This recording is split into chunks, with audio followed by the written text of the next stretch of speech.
এখানে ব্লকের কাজ একেবারে খুবই নিম্নমানের।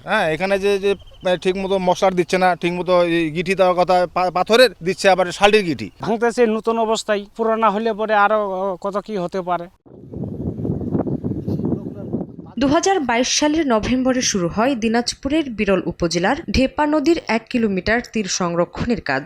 অভিযোগ উঠেছে নিম্নমানের নির্মাণ সামগ্রী দিয়ে ব্লক তৈরি এবং নিয়ম না মেনে করা হচ্ছে প্রকল্পের কাজ।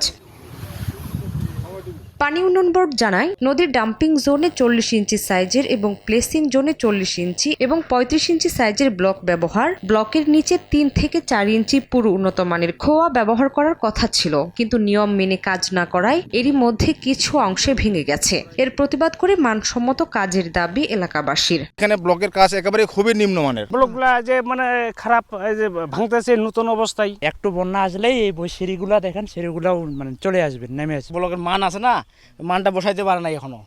কাজে কোনো ফিনিশিং নাই। আমরা এটা মাননীয় প্রধানমন্ত্রীর কাছে বা মাননীয় প্রতিমন্ত্রী খালেদ মন্ত্রীর কাছে বিচার চাই। এখন জন্ম সনদ দিয়ে খোলো বিকাশ স্টুডেন্ট অ্যাকাউন্ট, নিজের বিকাশ নিজে কর।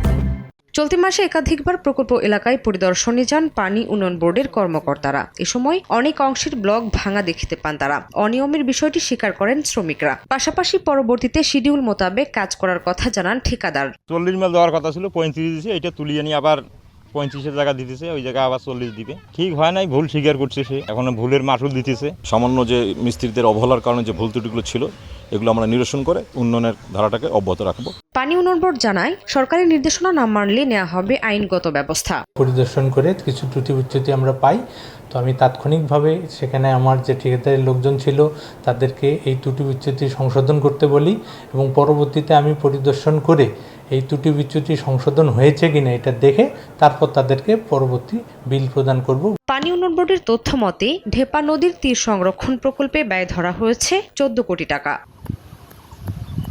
সময় সংবাদ, দিনাজপুর।